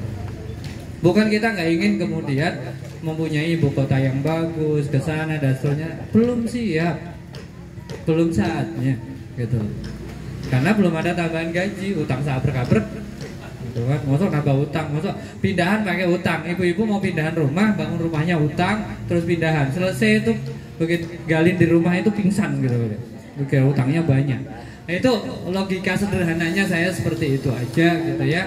Karena kita buat kajian, kenapa? Belakangan omnibus law baru gitu ya. Baru tuh kerasa. Saya tinggal balikin aja karena PKS dulu memang enggak, teman-teman gitu kan. Yang terima demo kami. Jujur nih. Saya sampaikan apa adanya. Demo luar biasa terkait hal itu dari semuanya. Partai lain ada yang menerima? Enggak ada. Yang terima kalau di kalangan dari anggota Pak Teguh. Kalau pimpinan cuman saya. Itu demo ke Kabupaten Bogor. Sampai saya naik ke mobil mangkok saya. Makanya pernah saya antepin itu demo jam 1, nggak saya terima. Saya pengen partai lain yang terima. Sampai jam 5 saya ditelepon sama Intel dari Polres, Pak tolong diterima. Nggak ada yang mau terima. Kalau nggak chaos ini nanti, ngamuk mereka. Saya antepin itu, saya nggak mau terima karena berharap yang lain yang terima. Ya sudah, habis asar panggil Kasih makan. Udah. Makan perwakilan. Minta sekian orang udah. Berapa? 20 orang udah. Masih kurang 30 orang masuk. Udah kehujanan apa saya juga sampai kehujanan basah. Udah. Selesai makan gitu kan. Beres, udah pada sholat saya yang ngadepin sendiri. Ya Pak Kiai gitu katanya. Kenapa gitu kan? Nggak bisa marah kami sama Pak Kiai katanya. Terus kalian maunya marah atau mau menyalurkan aspirasi? Saya bilang gitu. Ya aspirasi. Kan pengennya enggak, udah duduk ini sini. Aspirasinya tulis. Yang kewenangan kami lanjutkan. Tapi kalau bukan kewenangan kami tulis rekomendasi ke atas. Saya bilang. Karena Omnibus Law ini miliknya pusat, saya bilang. Tulis. Selesai. Yang lain nggak berani. Saya juga bingung gitu kan. Inilah sebagai contoh, jadi Ibu, punten gitu ya. Semoga aja momen 14 Februari momen kita untuk kemudian bisa merubah berbagai kebijakan dengan adanya perubahan yang ada di tingkat pusat. Oh alhamdulillah. Jazakumullah khairan. Masih ada yang lain? Enggak. Silakan Pak. Assalamualaikum warahmatullahi wabarakatuh. Kami dari perwakilan RT 5 Pak. Nama saya Yudi Pak. Ya, nama saya Yudi. Ini Pak, saya mau mengenai pencemaran udara yang ada di pabrik seberang ini Pak, Kali Cikeas. Nah itu kalau ini Pak suka mengeluarkan apa itu limbah asapnya itu sampai menginikan warga sini gitu loh Pak. Jadi kita sangat tersalah dengan adanya limbah udara itu. Jadi kami mohon kiranya Bapak untuk perusahaannya apa namanya? Nama perusahaannya? Itu kayaknya ini Pak, pengolahan kayak nata de coco gitu Pak. Ini kelapa oh nggak salah. Oh. Gitu. Yang ada di atas itu Pak. Karena kalau dari sini tuh kelihatan itunya, cerobongnya juga gitu Pak. Iya. Gitu. Nanti WA saya nomornya mah nggak disimpan. Perusahaannya mungkin bisa disusulkan namanya. Dan nanti paling tidak di Komisi 1 akan ngecek. Gitu ya, mungkin nanti Pak Gere akan melanjutkan. Iya. Makasih Pak. Ya. Ada. Izin bertanya Bapak, punten. Sudah dicek emisinya Pak. Jadi suratnya dari Kabupaten DLH khususnya Pak itu sudah menyatakan bersih baik. Nah, tapi suatu saat memang suka mengeluarkan asap. Nah, kita juga pernah panggil juga perusahaan itu Pak dengan Pak Lurah. Jadi itu hanya kalau habis libur mungkin sebulan sekali atau berapa ya tiba-tiba dibuka itu supaya keluar asap itu. Jadi tidak setiap saat gitu tidak. Jadi itu. Jadi sudah 2 kali Pak pemeriksaan dari kabupaten tuh. Dari warga sudah banyak lapor, sudah banyak lah Pak itu sudah 3 kali, sudah dibalas Pak. Dia mendatangkan alatnya ke pinggir masjid itu Pak, dites di situ. Nah di situ suhunya baik semua. Surat itu lah ya. Selalu baik. Gitu. Iya, itu tapi selalu baik. Nah itu di mana kesalahannya nanti Pak Dewan tolong ditindaklanjutin. Terima kasih. Siap gitu ya. Pas pemeriksaan bagus, pas diajukan bagus, tapi pas tiba-tiba kayak gitu ya. Bagus pas lagi kena cemaran itu lagi ngeluarin di dokumentasi Pak, video biar nanti kita jadikan sebagai acuan lah paling tidak untuk laporan gitu. Lah udah datang DLH-nya lagi bagus gitu kan repot juga kan. Jadi nggak ada delik ya gitu kan susah. Maka Ibu dilanjut. Tadi tinggal perusahaannya biar kita juga cek. Saya juga minta dengan DLH soalnya. Ya. Ibu yang tadi suaranya. Pak Ustadz, terima kasih. Assalamualaikum warahmatullahi wabarakatuh. Waalaikumsalam warahmatullahi wabarakatuh. Enggak Ibu. Pertama kami ingin menyampaikan terima kasih banyak atas kunjungannya ke tempat kami untuk Ustadz. Saya pribadi selama ini hanya melihat Ustadz di spanduk saja. Tapi alhamdulillah saat ini bisa ketemu ya. Kasihan Bu ya, dijemur, ada yang ngayungi, ada hujanan gitu Bu ya. Iya dengan Ibu siapa Bu? Ibu Yuni Bapak. Bu Yuni ya Bu. Dan terima kasih juga atas komitmen PKS yang selama ini selalu ada di tengah-tengah kami, tidak musim pemilu pun. Terima kasih, mudah-mudahan komitmen ini tetap konsisten sampai nanti ya Pak. Walau dalam perjalanan ternyata ada teman-teman juga yang tadinya PKS minded ternyata berpecah menjadi partai yang membuat kami masyarakat awam mungkin ini pilih yang mana ya gitu. Tapi semoga kami juga ikut konsisten dengan Bapak dan PKS yang saat ini ada, insya Allah. Masuk ke pertanyaan ya Pak. Kebetulan saya dan beberapa teman di lingkungan dipercayakan untuk mengelola lembaga pendidikan anak usia dini TKIT Khalid bin Walid, yang itu adalah milik masyarakat di RT, di RW 12 khususnya. Pertanyaan kami adalah, adakah perda yang mengatur ketika sebuah lembaga milik masyarakat membutuhkan bantuan, utamanya adalah terkait sarana dan prasarana? Kalaupun memang sudah ada, mungkin saja kami yang tidak tahu bagaimana aksesnya untuk bisa kami mendapatkan itu. Dan kalaupun tidak ada, mungkin pada kesempatan ini kami mengusulkan alangkah indahnya bila seandainya perda pun ikut mengatur. Kalau kami sudah mensyukuri bahwa kondisi kami, lembaga kami saat ini alhamdulillah sudah baik ya teman kami Pak. Hanya memang untuk yang urgent, terutama sarana prasarana kamar mandi, kami belum punya secara tersendiri. Walaupun selama ini kami menumpang dengan masjid. Betul, itu memang juga adalah milik Yayasan Masjid Khalid bin Walid. Namun ketika ada proses aturan yang harus kami ikuti, maka sebuah lembaga harus memiliki sendiri. Karena ini adalah lembaga milik masyarakat, jadi tidak mudah buat kami untuk mendapatkan dana terkait dengan pembangunan itu. Karenanya mudah-mudahan bila memang perdanya belum ada, bisa mengatur terkait hal ini. Yang tentunya harapan kami ketika perda ini ada, manfaatnya tentulah bukan hanya untuk Khalid bin Walid saja, tapi juga lembaga-lembaga pendidikan anak usia dini yang mungkin kondisinya tidak lebih baik dari kami. Mungkin itu saja Bapak, terima kasih. Wassalamualaikum warahmatullahi wabarakatuh. Waalaikumsalam warahmatullahi wabarakatuh. Terima kasih Bu Yuni, Ustazah. Perda PAUD baru ketok palu kemarin di 2023. Dan pimpinan pansusnya adalah Pak Fikri, Ketua Fraksi PKS. Dan Perda PAUD ini sendiri memang di dunia pendidikan kami cukup concern memang, karena perhatian terkait dengan PAUD ini supaya kemudian dapat perhatian secara khusus, mulai dari perizinannya sampai kemudian bantuan-bantuannya. Jadi untuk perda alhamdulillah sudah ada, sehingga apa yang Ibu harapkan nanti terkait dengan paling tidak dana stimulus, kalau tidak kemudian bentuk RKP paling tidak bisa. Dan terakhir di 2024 ini dititipkannya di Disdik. Saya coba cek, saya minta nama TK-nya, kalau masih ada peluang saya coba usulkan gitu. Tapi sekali lagi sifatnya jadi per sejak 2021 lembaga-lembaga swasta itu bantuannya sifatnya cuma stimulus, paling di angka maksimal mentok itu di 50 juta, ada yang cuma 10, ada 25 gitu ya. Kalau dulu masih ada bantuan RKB,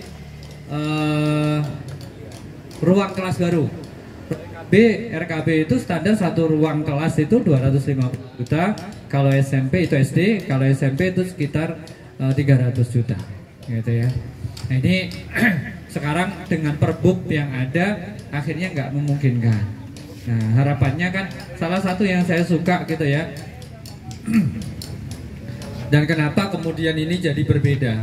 Ada beberapa ketimpangan. Jadi saya ingin sampaikan bahwa lembaga pendidikan negeri jumlahnya di Kabupaten Bogor jauh lebih sedikit daripada yang swasta. Apalagi TK, apalagi pesantren, nggak ada yang negeri pesantren. Tapi semua mengakui bahwa lembaga swasta mempunyai andil untuk mencerdaskan kehidupan bangsa, tidak bisa dipungkiri. Tapi perhatiannya tidak sebanding. Ini yang kemudian kenapa ya, saya nyebut nggak apa-apa ya, Pak Anies itu punya program untuk kemudian mau negeri swasta perhatian pusat harus sama.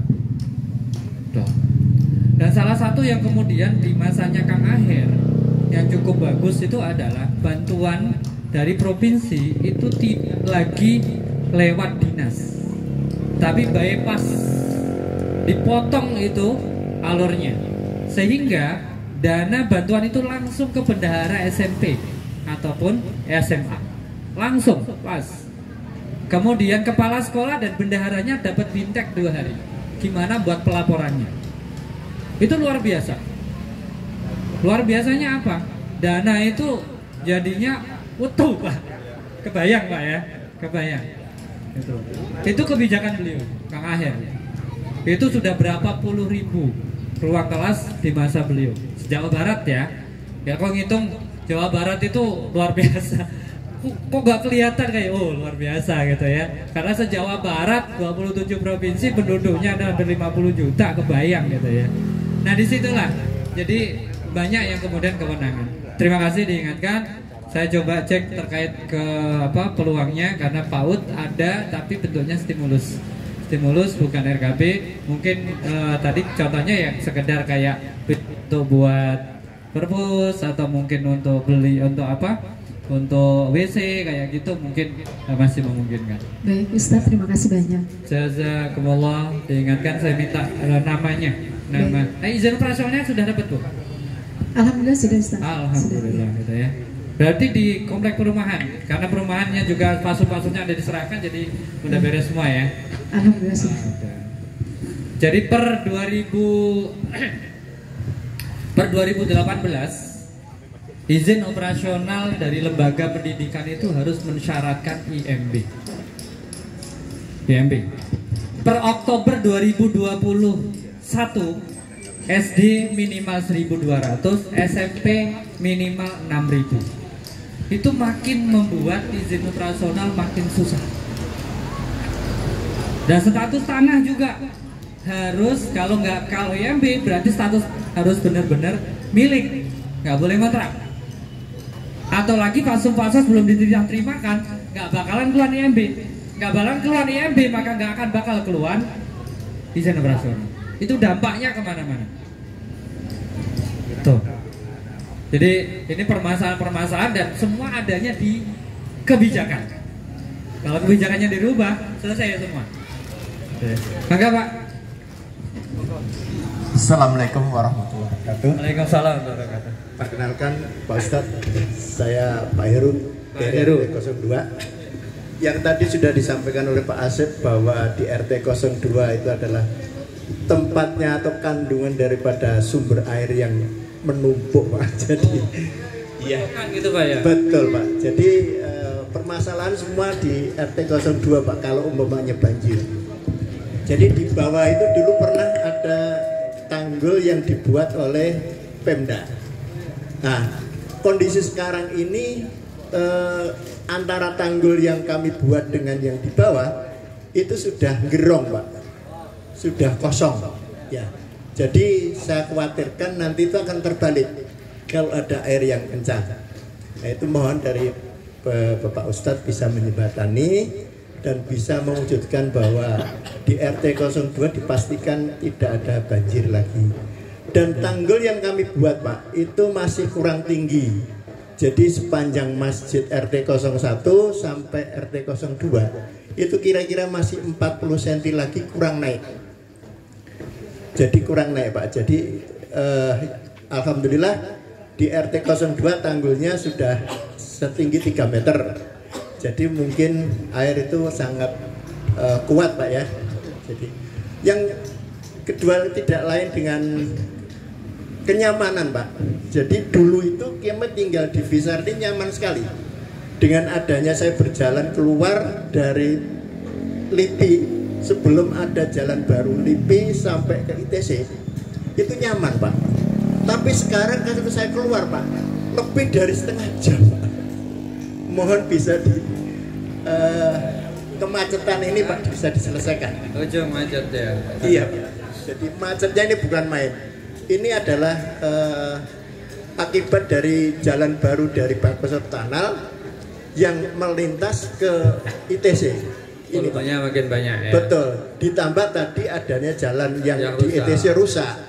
Itu tambalannya itu ya kayak nambal aspalan aja tuh aja. Jadi betul. Sekarang ditambal 3 hari kemudian pedal. Ya. Gitu, Pak. Itu yang kami sampaikan Pak. Mudah-mudahan bisa dijembatani Pak. Terima kasih. Assalamualaikum warahmatullahi wabarakatuh. Waalaikumsalam warahmatullahi wabarakatuh. Terima kasih Pak Heru menguatkan apa yang sebelumnya terkait dengan permasalahan kemacetan dan juga permasalahan di ujung jalan sama termasuk penambahan volume dari LIPI. Masih ada lagi? Enggak. Silakan. Assalamualaikum warahmatullahi wabarakatuh. Assalamualaikum warahmatullahi wabarakatuh. Saya Sugeng Raharjo dari RT 06. Kebetulan di sini saya menanyakan masalah terkait biaya pendidikan. Kan katanya di Kabupaten Bogor ini tidak ada lagi pungutan SPP khususnya untuk sekolah negeri. Tapi sampai saat ini kenyataannya masih ada biaya pungutan yang berupa apa itu sumbangan sukarela atau itu biaya operasional. Ya, mohon yang seperti itu bisa Bapak perhatikan. Sekian. Waalaikumsalam warahmatullahi wabarakatuh. Waalaikumsalam warahmatullahi wabarakatuh. Matur nuwun Pak Sugeng masukannya, khususnya di SMP apa SMA Pak? SD, SMP, SMA. Jadi SD, SMP, SMA ini SMA miliknya provinsi, SD, SMP miliknya kabupaten, khususnya yang negeri. Sudah ada bos mestinya ya. Maka dari itu berbagai tarikan artinya tidak diperkenankan kecuali kemudian hal-hal yang memang logis atau mungkin rasional yang memang jadi kebutuhan. Maka dari itu mungkin akan jadi tambahan bagi kami. Ada beberapa kasus yang kemudian kita juga tanganin terkait hal itu, gitu ya, moga jadi perhatian. Terima kasih Pak. Di sini masih masuk zonasi mana Pak? Masuk nggak ke zonasi? Oh sempat ya? Oh, masuk ya, masuk zonasi ya. Alhamdulillah bersyukur kita masih masuk zonasi. SMP 5 ini sejak 2019 itu nggak terwujud juga sampai terakhir kemarin sempat kami marah-marah, terutama saya gitu ya, karena SMP 5 itu duit untuk beli tanahnya udah dikasih ke dinas di 2023, tapi sampai akhir 2023 nggak kebeli. Tapi SMP 4 jadi kami alokasikan 30M SMP 4 Citerep sama SMP 5 Cibinong. Tanahnya itu di appraisal di Pabuaran, karena di sana teriak-teriak nggak masuk zonasi.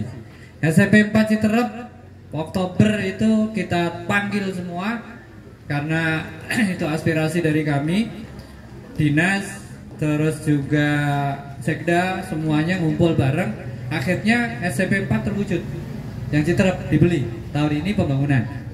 SMP 5 sampai akhir Desember dana nggak keserap karena appraisalnya bermasalah, akhirnya harus pindah tempat.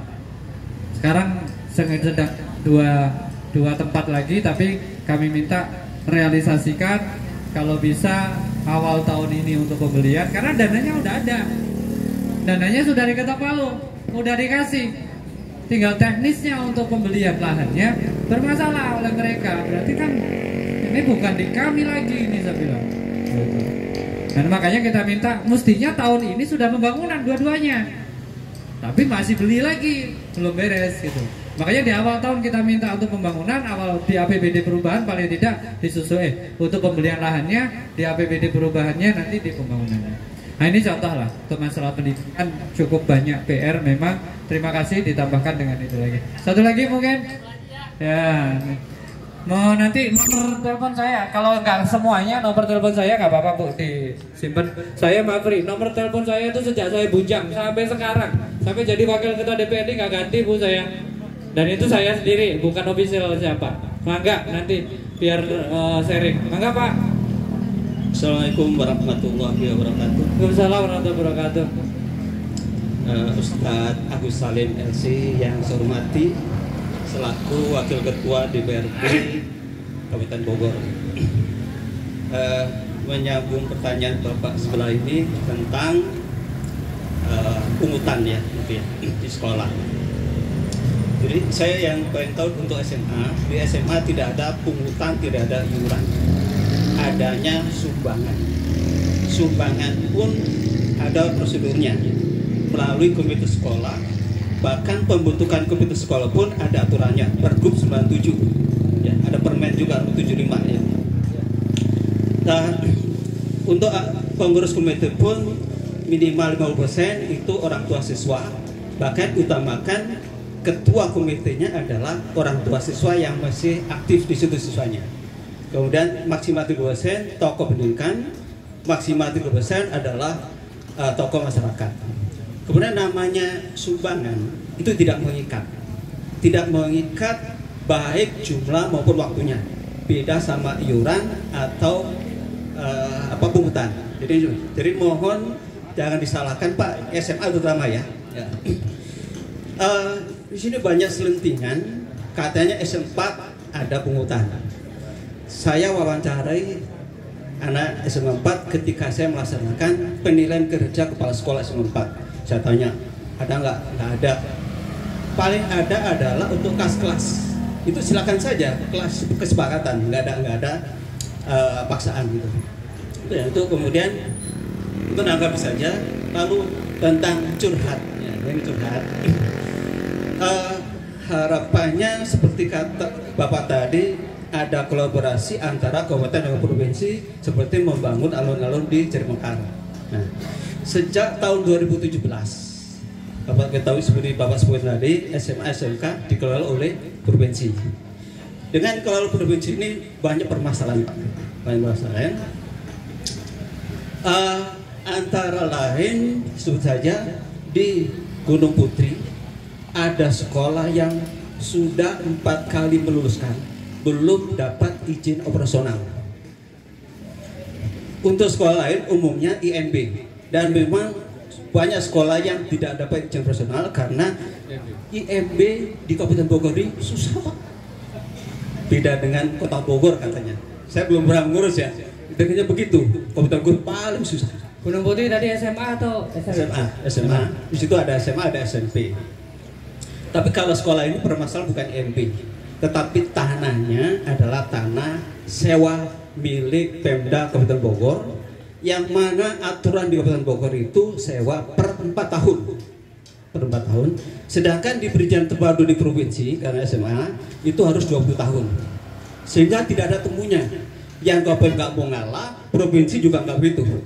Jadi apa akibatnya? Sekolah itu sampai sekarang belum bisa diakreditasi. Karena tidak bisa diakreditasi, maka yang bisa mengusulkan ke jalur undangan ke perguruan tinggi hanya 5%. Sehingga sudah diverifikasi, kalau A itu 40%, kalau B 30% dan sebagainya. Ya hanya 5%. Ya. Itu sudah lama, jadi saya juga ini kesempatan ini, walaupun Bapak ini dapilnya Kabupaten Bogor Cibinong, tetapi kan karena wakil ketua DPR berarti terima kasih, Pak. Dan saya maaf kalau Bapak sekalian, saya tidak mau masalah RW ya, kan tadi sudah banyak itu. Satu lagi Pak, SMA Negeri Ranca Bungur itu berdirinya ketika masih kabupaten, jadi sebelum 2017. Pintu masuknya bersama dengan SMP Negeri Ranca Bungur. Masuk dulu, terus ada belokan masuk ke SMA. Tahun lalu jalan masuk SMA ditutup, ya. Sampai kebingungan tuh, masuk dari mana lagi, ya. Itulah herannya, walaupun SMA itu dikelola oleh provinsi, kan siswanya siswa kabupaten gitu ya. Dan itu juga masih Indonesia Pak, ya. Kabupaten Bogor, provinsi Jawa Barat atau bukan? Iya. Kenapa dilakukan seperti itu? Ya akhirnya dengan terpaksa beli tanah Pak sekarang untuk bisa masuk, kecil dan belok. Kalau mobil agak banyak susah Pak masuk ke SMA negeri itu. Ya. Mohon ini lanjutkan. Nanti dengan DKS punya anggota DPR di provinsi itu. Itu saja Pak yang dapat saya sampaikan. Dengan Pak Hamid. Pak Hamid ya. Assalamualaikum warahmatullahi wabarakatuh. Kemudian mana ya itu? Hah? Oh subhanallah. Pak Hamid, terima kasih diingatkan beberapa hal tadi. Jadi ada satu Pak sebagai tambahan informasi juga. Permasalahan IM, memang izin operasional ini ngerebetnya kemana-mana. Sejak OSS harus ada IMB. IMB kembali kepada status tanah. Status tanah di Kabupaten Bogor yang bermasalah, pertama sewa, milik fasum fasos atau lahan basah. ini nggak akan keluar IMB-nya, mentok. Satu persatu saya coba dorong. Saya sempat sampai berapa kali rapat badan anggaran, saya minta ada satu perbub. Perbub itu dikeluarkan tahun 2018 terkait dengan lembaga swasta yang berdiri di lahan basah tidak diperkenankan. Tapi kalau lembaga negeri boleh. Nah ini yang jadi protes saya. Kenapa nggak dirubah? Satu. Itu berdampak. Nah, fasos selesainya fasosnya diserahkan dulu, baru kemudian dapat pinjam pakai, baru kemudian kita urus IMB, baru bisa dapat tujuan operasional. Nah satu-satunya nih untuk yang lahan basah. Ini lahan basah. Terima kasih. Lahan basah ini banyak, ada 9 pesantren. Ada 9 pesantren, satunya lahan untuk pesantren, semuanya berdiri di lahan basah, LP2B istilahnya. Itu karena lahan basah, maka nggak bisa keluar IMB-nya, nggak bisa ngurus IMB. Karena nggak bisa ngurus IMB, maka nggak bisa ngizin operasional. Salah satunya adalah miliknya Profesor Didin Habibuddin, pesantren Basnas itu. Dan 9-9-nya ini semua di luar dapil saya. Salah satunya beliau, sampai Dokter Irfan datang ke Sekda nggak bisa ngapa-ngapa. Maka solusi satu, saya bilang rubah revisi Perbu, nggak bisa, maka RT RW. Namanya Perda RT RW, Rencana Tata Ruang dan Tata Wilayah. Baru kemarin Pak, 9 ini akhirnya kemudian punten. Gambarannya gini, kalau ada orang mau bangun perumahan, maka status tanah ini kan harus dipastikan. Di RT/RW itu lahannya hijau atau kuning. Kuning pemukiman, hijau nggak bisa. Untuk ke situ, di situ orang perumahan punya kepentingan kan. Sok saya nggak akan main di situ. Saya ngomong ke Bapeda, saya ngomong ke Distan Hutbun. Karena itu kaitannya 2 hal, paham. Saya minta tolong keluarkan 9 pesantren ini dari lahan basah. Mumpung sekarang kami di Pansus sedang bakat CCRW. Gak mungkin tuh bangunan yang sudah berdiri dirobohin dijadikan sawah lagi. Yang ada satu-satunya cara adalah keluarkan itu dari lampirannya, itu dari lahan basah jadi lahan kering, biar bisa keluar IMB-nya, gitu kan. Saya nggak janjiin apa-apa, cuma akhirat saya bilang. Ini semua pesantren saya bilang. Ada di Pamijahan, di Bungkulan, kemudian di Ciawi, satu lagi di Ciampea, satu lagi di Lapanunggal. Itu pesantrennya sudah jalan, pada ngapalin Quran, gitu kan. Salah satunya ketika itu namanya Subulus Salam, Babus Salam, itu mau diresmikan, prasastinya sudah ada. Pak Anies ketika itu masih gubernur, mau datang tanda tangan, nggak jadi, saya tarik. Karena saya nggak bisa jamin ketika itu tahun lalu untuk bisa proses. Karena izin operasionalnya nggak bisa. Khawatir ada apa-apa Pak Anies tanda tangan. Bisa jamin nggak Pak Kiai? Ngomong ke saya nggak bisa jamin. Geser dulu prasastinya. Baru kemarin gitu ya, 2023 ketok palu tahap pertama. Nah kemudian yang kedua barusan kemarin RKPD, rapat RKPD di tingkat kabupaten dengan Pak Ajat, Bapeda. Usulan saya gimana? 9 itu. Lanjut. Paling lambat bulan-bulan ini. Oke, saya tungguin tapi lah. Ini sebagai contoh gitu ya. Kenapa sih keperpihakan kita kepada pendidikan kok masih gitu, tebang pilih gitu ya. Kok kemudian seperti itu. Kemudian saya tanya, kenapa yang swasta tidak bisa menggunakan LP2B lahan basah, tapi yang negeri boleh? Karena swasta identik dengan bisnis. Salah saya bilang. 1-2 mungkin bisnis saya bilang.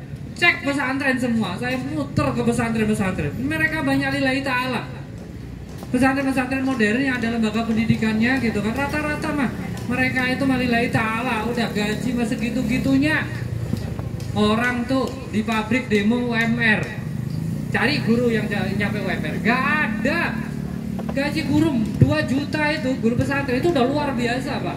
Mau saya praktisi di pesantren, gak pernah demo mereka. Guru TPA TPQ apalagi PAUD guru SD honorer gak nyampe 1.800.000 satu sampai nangis Pak ke Pak Buaran situ. Guru negerinya cuma 2 orang sama ngamuk-ngamuk. Ini kenapa kok sampai seperti semua honorer berapa Bu? 800, 700. Astagfirullah, ini kayak apa? Saya bilang ini sistem diada gitu kan. Tapi ini kembali pada sistem juga gitu loh. Maka dari itu rubahnya juga rubah semuanya. Nggak bisa kemudian sporadis satu-satu, nggak bisa. Karena kita banyak. Ya, inilah permasalahan. Jazakumullah untuk yang di Raja Bungur dan juga Gunung Putri mungkin menjadi bahan bagi kami diskusi dengan dinas maupun juga dengan wakil rakyat kita yang ada Pak Ehsan. Insya Allah nanti saya jadi PR. Pak, nomor saya mangga 0812 yang mau nyimpen untuk bangun komunikasi, ada yang mungkin yang sudah punya 0812 8326 501. Saya umbar nggak apa-apa, paling juga nggak ada yang repot-repot. Ibu-ibu pasti kalau ngontak saya kalau bukan karena penting nggak akan tuh. Itu kan. Alhamdulillah banyak doa saya di ibu-ibu gitu. 0812 8326 501. Nih. Itu bukan yang pegang saya sendiri tuh. Langsung ya Pak? Langsung. Itu simpati saya ketika bujang Pak itu masih. Sampai anak saya 3 sekarang. Hah? Iya 1, belakangnya 1 Pak. Iya. Cukup ya. Nanti dilanjut dengan WA nggak apa-apa, nyambung tuh ya di WA saya. Terakhir tuh Pak MC, siapa namanya Pak? Pak Edi Pramono dari Jawa. Sange Putih Pak. Istrinya mana? Istri saya juga dari Jawa, tetangga Pak. Mana Bu? Oh ya Bu. Pak Edi, boleh saya pantun untuk Pak Edi ya? Pak Edi, kalau sudah pakai sepatu, cakepnya mana? Pak Edi, kalau sudah pakai sepatu, jangan pula pakai kain. Kalau sudah punya yang satu, jangan lirik-lirik yang lain.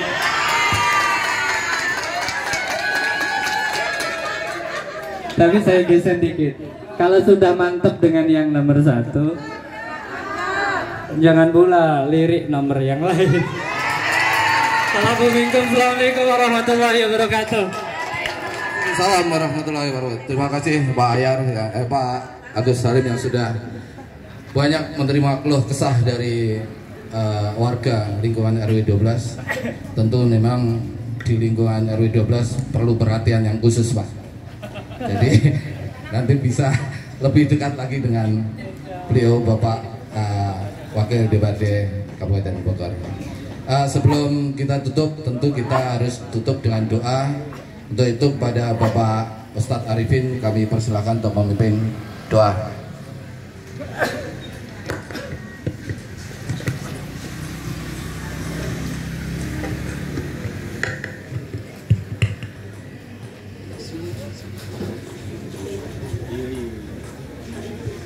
Assalamualaikum warahmatullahi wabarakatuh. A'udzubillahi minasyaitonirrajim. Bismillahirrahmanirrahim. Ila hadratin Nabil Mustafa Muhammad sallallahu alaihi wasallam. Al-Fatihah. A'udzubillahi minasyaitonirrajim. Bismillahirrahmanirrahim. Alhamdulillahi rabbil alamin. Ar-Rahmanirrahim. Maliki yaumiddin. Iyyaka na'budu wa iyyaka nasta'in. Ihdinas siratal mustaqim. Siratal ladzina an'amta 'alaihim ghairil maghdubi 'alaihim waladdallin. Amin. Alhamdulillahi rabbil alamin. Alhamdulillahi rabbil alamin. Alhamdulillahi rabbil alamin. Asyhadu an la ilaha illallah, asyhadu anna Muhammadar Rasulullah. Allahumma shalli ala sayyidina Muhammad wa ala ali sayyidina Muhammad. Subhanallah wa bihamdihi, subhanallahil azim. Adada khalqihi wa rida nafsihi wa zinata arsihi wa midada kalimati. Rabbana zalamna anfusana wa ilam tafir lana wa tarhamna lanakunanna minal khasirin. La ilaha illa anta subhanaka inni kuntu minaz zalimin. Hasbunallah wa ni'mal wakil, ni'mal maula wa ni'man nasir, wala haula wala quwata illa billahi aliyil azim. Allahumma lakal hamdu wa ilakal mustaka wa antal musta'a, wala haula wala quwata illa billahi aliyil azim. Ya Allah, ya Rabbana, pagi ini kami bersilaturahmi dengan pimpinan kami, ya Allah. Apapun keluhan kami, aspirasi kami, semoga Engkau ijabah, ya Allah, dan disampaikan oleh beliau kepada pimpinan yang lebih tinggi, ya Allah, dengan kun fayakunmu, ya Allah. Ijabah, ya Allah, ijabah, ya Allah, ya Allah, ya Marrahimin, ya Ahad, ya Samad, lam yalid walam yulad walam yakul lahu kufuwan ahad. Ya Allah, ya Marrahimin, jadikan pagi ini, ya Allah, sebagai tonggak, ya Allah, terpilihnya pimpinan kami, ya Allah, di tahun 2024 ini, ya Allah, tanggal 14 Februari, ya Allah. Semoga terpilih, ya Allah, ya Rabbana, pemimpin yang bisa membawa kepada perubahan, ya Allah, kepada perubahan, ya Allah, kepada perubahan, ya Allah, ya Marrahimin.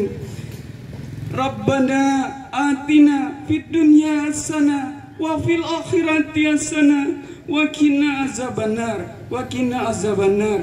Amin walhamdulillahi rabbil alamin. Wassalamualaikum warahmatullahi wabarakatuh.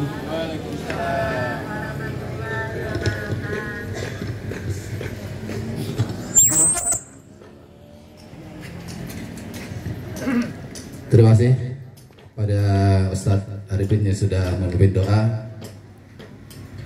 Dari waktu ke waktu kita udah masukin waktu jam 12 mendekati zuhur.